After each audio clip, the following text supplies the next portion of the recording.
So then let's consider first of all, what is a mind in the grip of vicious circles?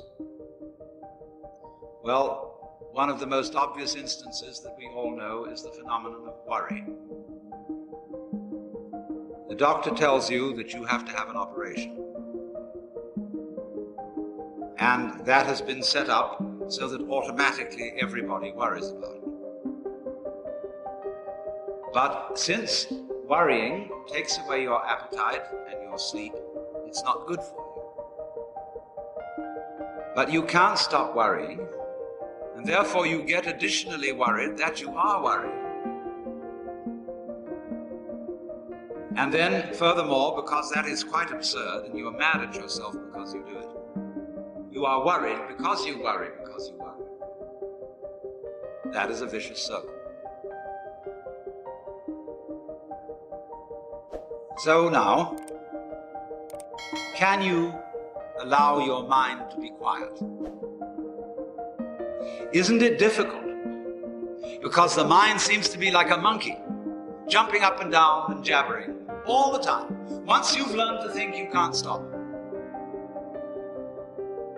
And an enormous number of people devote their lives to keeping their minds busy and feel extremely uncomfortable with silence. When you're alone, nobody's saying anything, there's nothing to do. There's this worry, this lack of distraction. I'm left alone with myself, and I want to get away from myself. I'm always wanting to get away from myself. That's why I go to the movies, that's why I read mystery stories, that's why I go after the girls or anything that you do, or get drunk or whatever.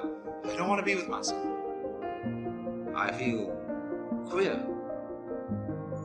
So, well, why do you want to run away from yourself? What's so bad about it? Why do you want to forget this? Why do you want to become yourself? Because you are addicted to thoughts. This is a drug, a really dangerous one. Compulsive thinking, going on and on and on and on. A habit. So there's a difficulty about stopping that activity. And you really have to stop it if you want to be sane. Because if I talk all the time, I don't hear what anyone else has to say. And I'll end up in the situation of having nothing to talk about but my own talking. Or so in exactly the same way. If I think all the time, I won't have anything to think about except thoughts. So in order to have something to think about, there are times when you simply must stop thinking. Well, how do you do that? The first rule is don't try to.